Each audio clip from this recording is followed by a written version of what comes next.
Hey guys, in this video I wanted to review some selection types in 3ds Max, in particular unusual or uncommonly used techniques to selecting faces on a model. Um, there's a variety of different tools in 3ds Max that would allow you to make complex polygon selections or edge selections, in some cases even vertex selections on a model, regardless of the density of the model or the number of sides or faces or whatever, to quickly be able to grab only the types of faces that you need, and perhaps to make uncommon arrangements of selections, neighboring selections to faces, to edges, that would allow you to extract certain patterns in your surface. Yeah, 3ds Max has a few tools that I do not see being advertised very commonly on tutorials or, in examples of the package, but they are there, and they're a little bit buried in the UI. I'm not sure why Autodesk chose to do that, but they're very nice. They're very nice tools with giving you the ability to create some interesting shapes. And let's start examining some of that right now. I'll bring in a sphere. For the sake of the demonstration, I will just give it a standard material and change the wire color to black. So, then we have something like that. Okay. Yeah, this is a sphere with a rather dense topology, and with poles at both ends here. And I'm sure some of you already have your own techniques to eliminating poles on spherical shapes, and we're not going to get into that really. I mean, there's a variety of different ways you could select and eliminate just the triangular faces on a model very, very quickly. We'll convert this to editable poly. We'll go into face mode here, and I mean, the standard way to select just and only the faces that make up this pole, for example, would be just to select one of them. And I've shown this technique before. Just select one of them and go to select similar, and by default, all the similar faces on this model would be selected. And in this case, we're talking about the triangles at the poles here, and both poles at the same time are selected. And then you could remove them and go ahead and quad it up if you wanted to, or what have you. So select similar. I use that very often. It's a great tool to have. I know other modeling softwares have their own version of that. Blender has a select similar, for example, and that's a common tool to have. It's a good tool to have. It'll allow you to select in not just triangular faces, but any number of faces, even all certain types of quads. In this case, it's selecting all the quads on that particular ring because they're all the same shape. They're all they all take up the same surface area in relation to each other. So that's why whenever I hit select similar here, and select similar, by the way, does have some parameters that you could specify to either increase the probability or decrease the probability of the certain selection you're trying to achieve. Typically, the default parameters that they give you: edge count, face areas, topology, And normal direction, that's not one that I've ever found very useful. Maybe in very limited scenarios that might be a useful one to have enabled. But 9 out of 10 times, these first three, having those enabled in your select similar is good enough to tell it to, select everything that you intend to select with it. So, yeah, select similar is a tool that I map to a hotkey. For sake of video demonstration, it's not so great to have it mapped to utilize it as a hotkey, because then people don't see exactly what you're doing there to make that selection. But I do, in a normal workflow, have that attached to a hotkey so that it's just one click away, and I can make all of the similar selections that I intend to make. So that's one way to make selections in Max to get rid of certain topology, to just select that pole and maybe give it, extrude it, whatever it is you need it to do.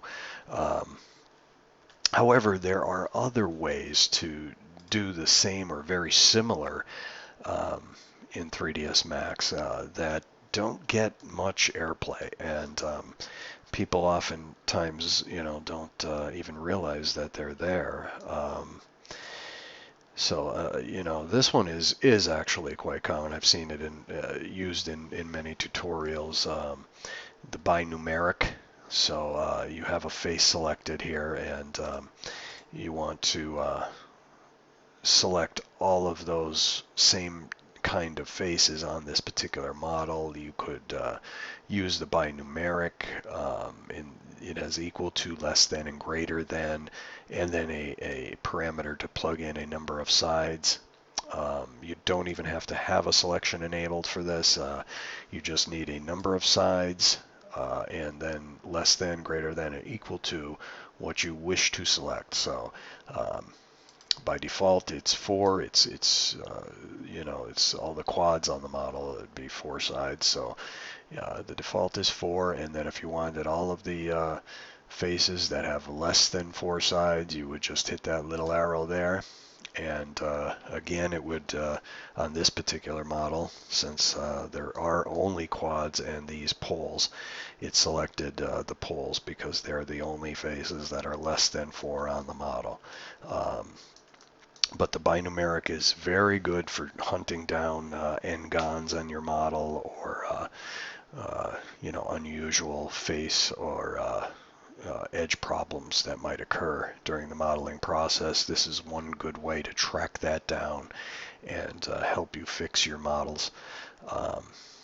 In the same breath, you could use the non-quads option here. It will automatically select anything on the model that is not quadrilateral.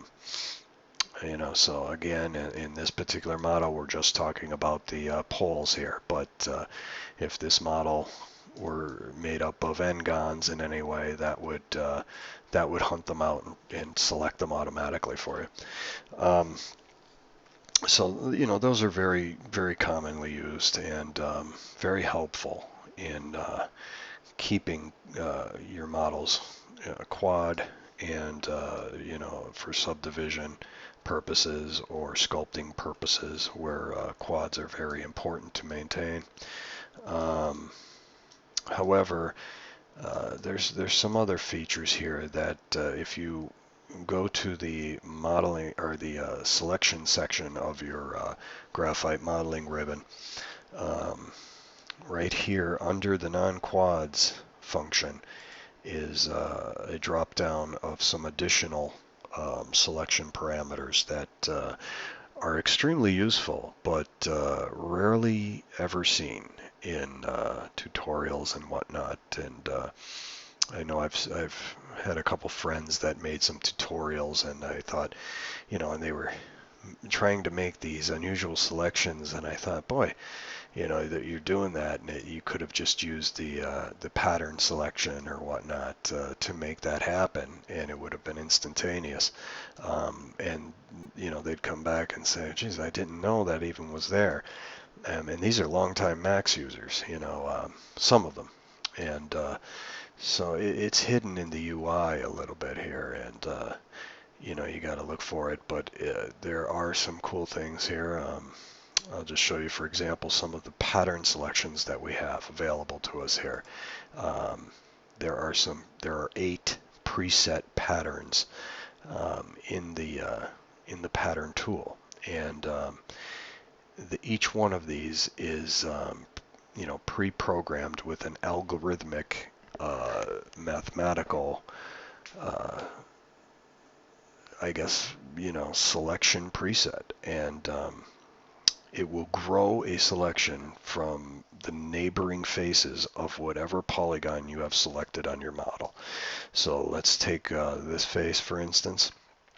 If you go to the pattern selections and you hit pattern 1, it will grow a cross selection from that initial selection of the neighboring faces, and you can continue to press the pattern 1 and it will continue to grow out a pattern selection from your initial selection, and you can get some cool shapes out of that, and you can use these to extrude some interesting surface patterns, or whatever you wanted to do. Delete those polygons, or inverse the selection and use that. So I mean, there's a number of things you can do there, and it could really come in handy for some architectural stuff whereby you wanted to to make some walls or flooring that was of an unusual styling. This could come in quite handy for that. You can see there that we have a pretty cool pattern going on here, and what you might want to do in this case is inverse the selection, delete that, and you have something here that's pretty cool, and you could maybe turbo smooth it and work from there.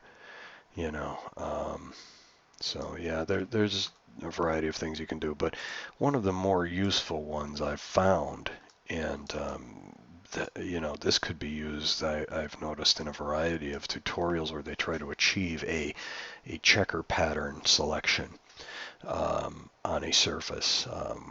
That is here also. Under patterns, you can choose checker. Again, make one initial selection and then click checker, and it will grow a checker pattern from that initial selection of the neighboring polygons. And by clicking on it multiple times, it will continue to grow from that location a checker selection pattern. And you can realize the implications of this on your own. I mean, there's some cool things that could be achieved here through that. When I was in school, my instructor introduced me to this tool, and it quickly became one of my favorite tools to play with in the Max arsenal, because I really didn't see anything like this in any other program. So I thought it was quite unique, and I played with it a lot in the beginning to create abstract models, to experiment with pattern modeling, and different algorithmic techniques to creating models, which it's mostly for visual aesthetic, but it could come in handy in a more in a realistic way for standard modeling as well. So I mean, it's not just for doing funky abstract things. It could be very handy for creating flooring and architectural stuff, as I said. So just keep in mind that those are available, and they're very underutilized but yet powerful tools. The dot selection here is very similar to the checker pattern, except it's going to select, it's going to dot select, a pattern based on your initial selection. This I found extremely useful for creating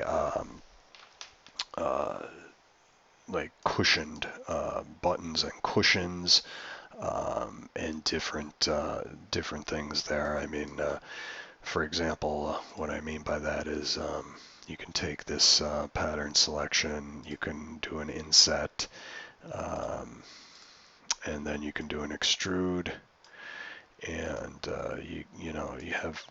you have your starting point there for buttons in like a couch or cushions in some way once you smooth it.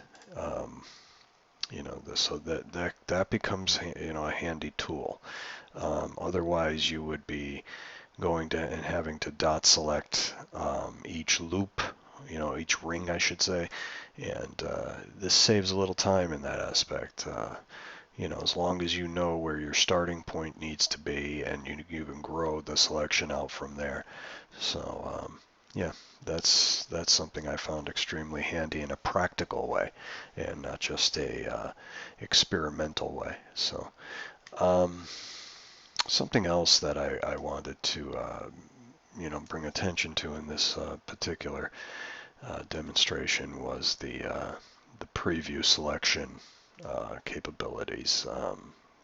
Again, this is something I rarely see people using, but it is very handy. And what it is, if you want to make quick selections of polygons, you can turn on the preview subobject selection. And as you can see here, what's going on is that all of the faces directly underneath my mouse are being highlighted as my mouse moves over the surface. People that are used to modeling in Cinema 4D or Modo may feel very comfortable with this type of interaction. So, I mean, if how this could be handy is you can take this and holding down Control, you could easily paint a selection here, and then click, and you have your selection made very rapidly. I've used this to draw selections on a surface, to draw words into a mesh. Could be used for that, depending on the density of the mesh, obviously. It could be fun to experiment with that way. Or just to, holding down Control, you will be able to select, certain, just certain selections here that you're mousing over very quickly and easily. Unusual shapes, unusual patterns, etc. So that's I rarely see this tool being used. I know some people that use it as their primary selection tool in 3ds Max, but I don't recommend that this become the only way that you make selections in Max, because then you're limiting yourself in another way. But it's handy. It could be switched on and off in the middle of a modeling session. So if you're making your typical click and ring, click and loop selections, and then you switch to sub-object paint selection here, and you could rapidly grab a few difficult to reach areas, and this works also in edge mode. So in the same way, you could still use this to select one by holding down Shift. I could select edges one by one, and Alt to deselect edges one by one, or Control to paint the selections that I want, and click, and they'll paint them in. You have to be careful with this. To have ignore backfacing is helpful when you're using this particular procedure, because without that you might inadvertently paint in a selection on both sides of the mesh. So to avoid doing that, keep ignore backfacing on when you're in this mode, and that'll alleviate that issue. So yeah, there's, you could see how you can easily and very quickly select out some unusual surface shapes here. And again, just use that as a way to extrude shapes and whatnot. And then I like the ability to toggle that off and on during the modeling session as well. So, all right, guys. Well, I just, I wanted to bring these to your attention because it's a very good way to speed up your workflow. Selections are the ability to make selections very quickly and very accurately is what I've been taught, and what I have found through experience to be the number one way to complete models quickly, and to just finish projects very quickly. Is the key there lies in the ability to make selections very quickly. Not every application has the ability to make unusual or hard to reach selections in an easy fashion, and it's beneficial to know every possible way to get at the different areas of your model, and utilize that to your advantage in getting a job, or impressing your director in the studio, etc. Or if you're a freelancer, to crank out some models very quickly, very fast. The more models you produce, the more money you make. So, yeah, making selections quickly helps you to model quickly. That's the bottom line. So, all right, guys. I hope this was useful in some way, and good luck with your next projects. Maybe we could implement some of these techniques. I'd love to see if this helped you in any way. So thank you for watching, and I'll be back with another tutorial very soon. Bye.